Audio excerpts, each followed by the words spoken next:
This is Nim, a new option for optimizing inner loops. Well, I would encourage the people in the back to come forward, but I know how that usually works. So quick show of hands, who actually has heard of the language Nim before reading the description of this talk? Okay, so just enough people to demonstrate that I'm not making it up entirely. All right, so I'm Zach. This is my website. I work at MakeSpace, a startup here in the city. We have a careers page like every other company here. Feel free to come and check it out, or to grab me and talk about what I do at MakeSpace. I will tell you a little bit about the company, not because it's a sales pitch, but because I want to describe the problem that we were looking at that we decided to solve with this language Nim. So MakeSpace, our motto, our watchword is never visit a storage unit again. We will come to your house, we'll pick up a bunch of stuff, could be a few plastic bins of small items, clothes, or it could be your entire, living room set. And we'll store it for you. So it's like self-storage, except there's not very much self about it. And basically the way that our customers interact with the site, well, first of all, I should say, it is a Django site as well. That's why we're here at PyGotham. So the way that customers interact with us is they're going to either use our app, use our website, and they're going to schedule us to come by and pick up or deliver some stuff. Now, the thing about this product is that there's a lot of different types of bookings that can happen. Some of them, like I said, maybe 20 minutes. Some of them might take 6 hours. So you need to figure out, do we have availability in a given time slot in a given day? And we want to be able to display all of the free time slots to the user so they can select one. Now, as I mentioned, there's actually a fair amount of complexity here because these long and short bookings will interact with each other in sort of unpredictable ways. Sometimes you have to be able to start within a time slot, but you don't have to end within a time slot. So the definition of available is sort of up for debate. So this is how we do it. This is how we determine what time slots to show you. We are going to, for every given time slot in any given day, we're going to take all the appointments that are already booked and this booking that they're requesting availability for, and we're going to simulate them very simply, just sort of using very, very simple finite state machines. And if everything can be completed on time with this new hypothetical booking, there's availability. Pretty straightforward. So you just do this for every time slot, for every date, for the next, let's say, 30 days if you want to show it on a calendar, or 90 days, whatever your range is, within an HTTP request, right? The client is going to say, give me all of these available days. We're going to do this little bit of math, and we're going to send them back a JSON list. So in other words, we have some CPU-bound code that we're going to be calling many times, and we have the latency requirement of your common or garden HTTP request. In other words, we have an inner loop. And this is something we need to be really fast. And it's not really a question of doing it asynchronously, because at the end of the day, this is just computation-bound stuff. So whenever you're in a situation like this, there's been several really good talks about optimization in Python, optimizing microservices, and all of those hold entirely true. At the same time, you might sometimes need to reach for lower level languages. For instance, if you're doing a lot of numerical code, you might be using NumPy, which of course is implemented on the lowest level in Fortran, which is why I was installing the Fortran compiler in all of my production instances in the year 2016. So if you do need to use lower level code, then what you're probably going to want to do in Python is use the FFI. FFI is not a concept unique to Python, but the basic idea is we're going to call some compiled lower level code. In Python's case, it's going to be usually C, inline in the Python interpreter, in the Python process, right? So we're not calling out to an external service. We're not calling, we're not starting a new process. We're not calling something on the shell. Here, it's a little cut off here, but you might be able to get the gist of it. Luckily, all the expressions are on the right-hand side of the equal signs. Here's an example of that, right? This is the ctypes library. Who has used ctypes before? A couple people, but enough that it's still novel. Great. So maybe I will make some stuff up about this one. So this is a really simple process in Python.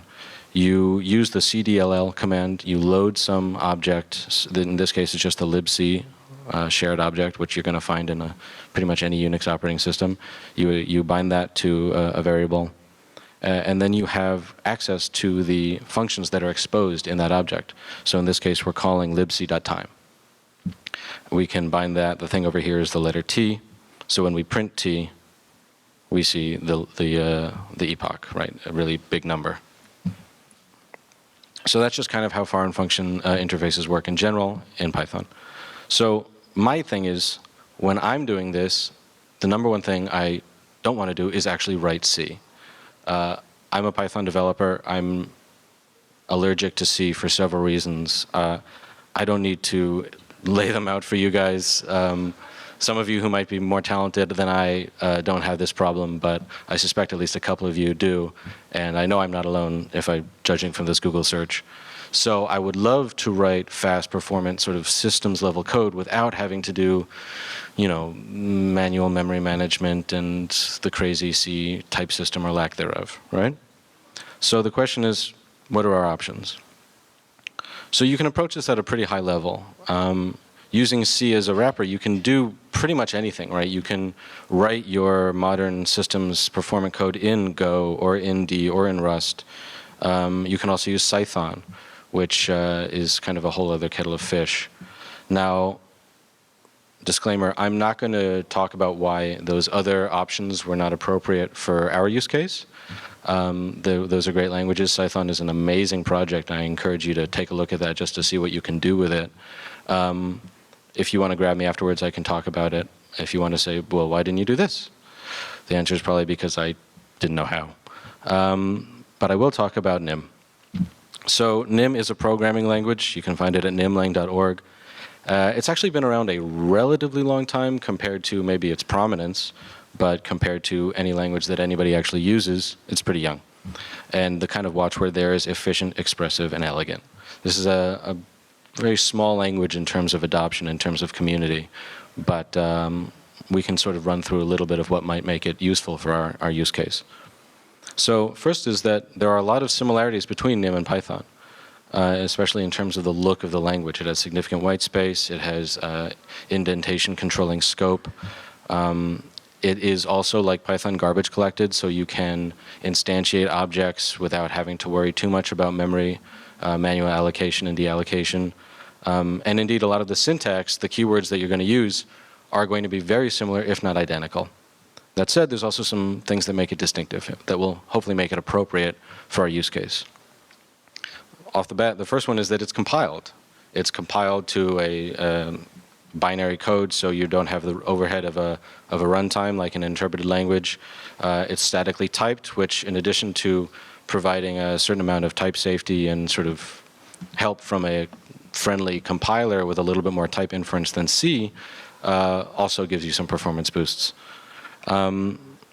Maybe most interestingly, or at least worth distinguishing, is that there's very little object orientation in Nim. So in Python, we're used to sort of polymorphism by declaring classes with subclasses, inheriting methods, or doing mix-ins, if you believe in composition over inheritance, as you probably should. We don't really do any of that in Nim. You can declare just a single module-level procedure with different argument types, and that's how you're going to do most of your polymorphism. So why is this maybe a good choice? It's fast, and we'll see maybe how fast in a minute.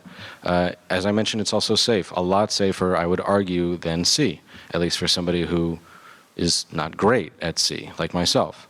And qualities that I think are very attractive to a Python programmer, it's expressive, right? It's expressive, it's familiar. This is something where you can sit down and sort of start hacking in the way that you can also often do when you're starting a Python project. But maybe the most stop the presses feature is that it compiles to C.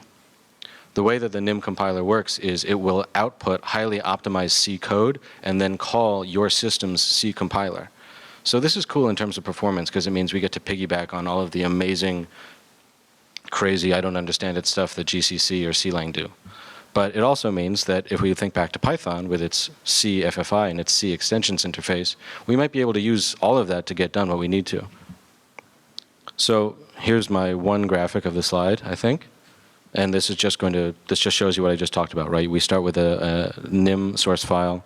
You call the Nim compiler. It's got an intermediate step where it outputs C code. And then this results in a shared object file, a library file, or an executable. Now, if this is a shared object file, it's kind of cool that at this point, this is essentially indistinguishable from something that you would get if you just wrote straight C, right? This is not a Nim object. It follows the C ABI, and you can treat it as though it were regular C code. So you can load it with a Python FFI. So let's look at Nim really quickly. We'll take our simple kind of textbook factorial, textbook in the sense that don't do it like this, as I'm sure everyone knows. In Python, it looks like this, right? We define fac. We have our base case, if n equals 1, return 1. Otherwise, we recurse. If you look at it in Nim, it looks almost identical, which is kind of neat. Instead of def, it's proc. I can remember that. We have argument types because this is statically typed, so we say that n is an int, and we say the return type is an int as well. We're going to see this export C annotation in a little bit. Really, the only other difference is that we have this result variable. One of the neat things about Nim that it takes, I think from, I don't know, Delphi, Pascal, something that I've never used before, is that there's an implicit result variable in every procedure. It basically declares this variable with the type of the procedure, and then you can just assign to it. Just saves you a little bit of typing. Talking about fast, I know that random benchmarks that I pulled off the internet should be absolutely nobody's standard for what language you use in a production setting, but we'll give you a little bit of context here. These are just a series of benchmarks against, you've got your C or your C++, you've got your Nim, and you've got your Python 3. And we can see that in many cases we've got times and memory profiles that are very close to C, much more so than Python maybe for the kind of expressiveness that we get. So here we're sort of more in the middle. Here we're actually, again, kind of much more close to Python in this case. You can see that this is not going to be your magic bullet, right? And then in other cases, there's a significant improvement over Python, as should surprise nobody, right? Python is not designed to be a highly performant language. So, to recap, what we would like to do is we'd like to write code in Nim, we'd like to have it compiled to some kind of C object, and then we'd like to call it from Python. Right? Cool. How do you do that? Again, there's a couple different options in Python for doing FFI, especially when you're dealing with Nim. You can do CFFI like the top two, or you can, there are Nim-specific projects. Now, in our case, we selected ctypes. This was the example that we saw earlier. It's arguably the simplest and kind of most straightforward, and we can look at it. Things I like about it, it's built into the standard library. You can all open up your REPLs right now and just say import ctypes, and it'll work, unless you don't have Python installed, maybe. It doesn't do anything magic. You're not reading C header files and doing a lot of code generation. And again, it's not Nim specific. This is ctypes. So any documentation, any expertise that we have for calling or optimizing C code can be brought to bear here. On the Nim side, it's also pretty darn simple. We can imagine it is because we know that we're going to be outputting C code. All you do is you put that export C next to your procedure, and it will be available. Export C, all that does is it says, don't mangle this name, which is an automatic thing that the compiler does to avoid namespace collisions. Then you can just pass in the app flag, applib, to compile it as a shared object, and you're off to the races. So we can see that in action here. Here I am in my demo window. First, actually, we can look at a couple really simple files. So first, we can look at this function that I just made up in Python. Basically, this is our do a lot of arbitrary computation function. Given some number, initialize result to that number, count down, and for every step, if it's divisible by 2, square result, otherwise multiply x by result, right? So and then do that for a really big number. This is kind of the really, really simple version of what we had to do using actual data, right? Just a lot of arbitrary moving bits around on a CPU. So we can run that.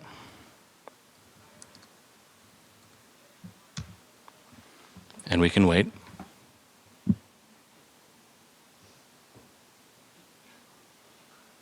It's going to be about 8 seconds. There you go. So that's our number. That's our arbitrary result. We don't care, but at least it didn't. We know it worked, right? Well, we don't know it worked, but look for that number again in a second. So now let's look at the translation of that in Nim. Hopefully it looks really similar. Your docstring notation is a little bit different. You've got these types again. Now I'll just note here, see this is cint and cdouble. These are compatibility types. Nim has its own numeric tower, but if you want to make your job a little bit simpler and not have to do any arithmetic about how types get translated, you can go directly to certain C types. Here's that export C pragma we saw earlier, and now it's pretty much the exact same thing. The only difference is that we don't get type conversions or type coercions for free. It's more strongly typed than Python, so assigning the result of a float to an integer won't happen. We need to convert it first. Other than that, exact same thing. If it's divisible by 2, square root, otherwise multiply. And so let's look at how we would use this in Python. There's a lot of code on the screen here. Let me see. Is that still mostly readable? Yeah, okay. So honestly, the most complex thing in this entire FFI wrapper is getting the directory of the file that we're currently in. I have to look it up every time I do it. I'm pretty sure I copied and pasted this from the last time that I did it, from the last time, etc.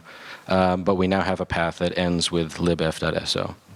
We then load that object file into this into this variable nimlib, and we now, again, we have access to this f function that was exposed by the library. Same as before, we declare an argument type. So in this case, we're saying it's going to take one integer, and we declare a result type. So in this case, it's going to return a double. Now we do the same thing, call it on this really big number. I believe that's 100 million, but you can't do the nice thing where you stick underscores in between numbers in Python, so I can never tell without counting the digits. All right, so first, why don't we compile our little object library. So that, as we saw before, is how you say I want to make it a little shared object. And now I'm going to pass the release flag, which says turn off all the debugging information, turn off the boundary checks, let's make it fast. There we go, we compiled it. So now we have this libf.so. Now what's neat is we also have this nim cache directory. We can look at that. That has a bunch of C files in it. This is the C source that it outputs. This is useful for doing incremental compilation. You don't have to compile everything every time. But it's also kind of interesting. You can look at exactly how your procedures and data types are translated into C. So presumably that's interesting to somebody. It's interesting to me. It's not very useful, but it's interesting. And now we can call our FFI. Same number, a lot quicker. It's about 1/8 the speed. So we are able to essentially get 8 times the performance with code that looks extremely similar, that we can use a lot of our same coding style and best practices on, with a very, very thin layer of completely bog standard FFI. So that feels like a win to me. Oh, did I accidentally close this? All right.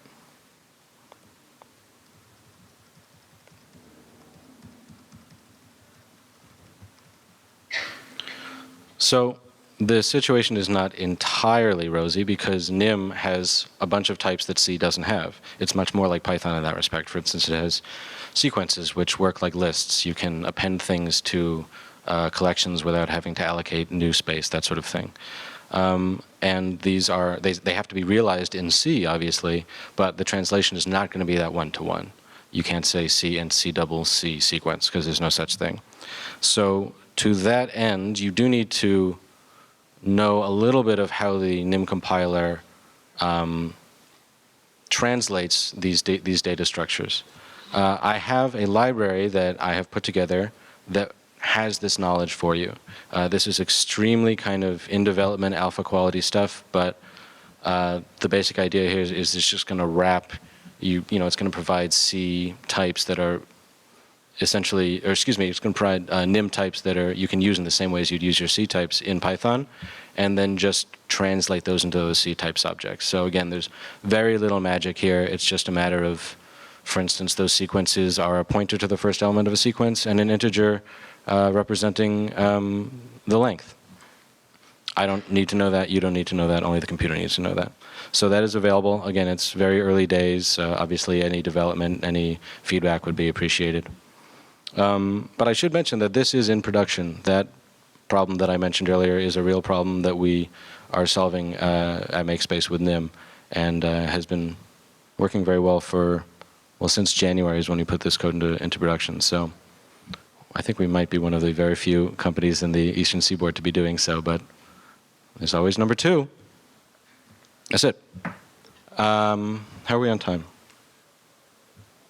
Maybe we've got 3 minutes or so for questions? You, sir. So you mentioned that Nim's garbage collected language. Have you had to deal with objects back and forth between Python and Nim and taking care of the garbage collection? And if so, what do you mean? That's a great question. So the question was basically, given that they're both garbage collected, if you pass something from Python into Nim, how do the garbage collectors interact? So we have not had to deal with that, no, because in my experience, anything that you pass in to Nim is going to be held on to whatever procedure is handling it for the duration of that call, because it's in scope for whatever the top level procedure is in the Nim. When you're doing multi-threading, you have to get a little bit more specific. You have to make sure that the garbage collection thread is running and has access to all of those threads. But generally speaking, no, you pass in arbitrary objects and they can kind of play very nicely. Any other questions? Yes.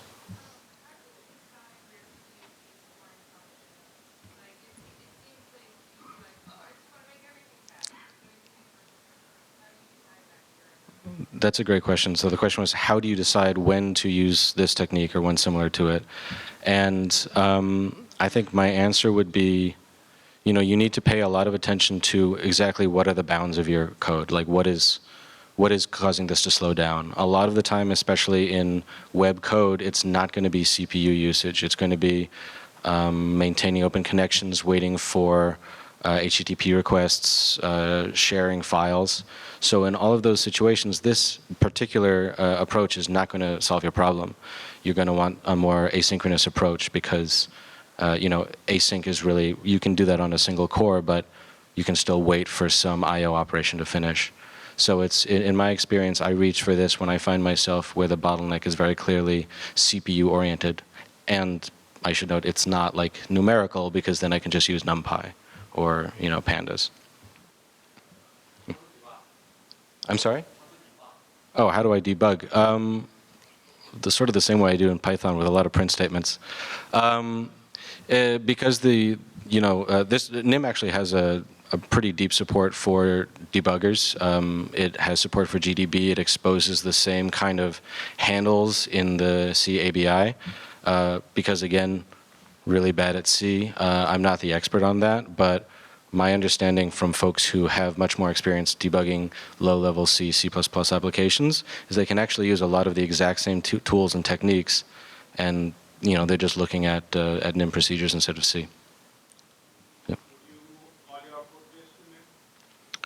Would I move all of my code base to Nim? No. Nim is obviously a much, much smaller language than Python with a much more immature third-party ecosystem. So, I think one of the things we get when we use Python is this amazing, rich, robust set of tools. Nim does not have Django, right? And it might not for 5 years. It has a really great web application framework that I use, but I would never pretend that it's got the robustness and the ecosystem that Python does. That would be my #1 reason to use it in a more specialized context. Then again, in a services-oriented architecture, you can use Nim where appropriate. So we have applications that we have this, where we're calling Nim within Python. We have applications that are written entirely in Nim and are just running Nim processes on our instances, if that's appropriate. Yes? How do you deal with calling out to the functions with, I guess, Python dictionaries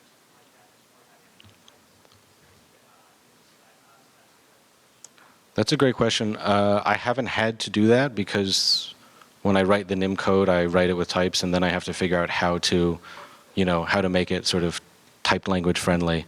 Given that answer, that might be a bottleneck. That might be something where you've got to be a lot more type certain and just sort of play by the statically typed rules in that case.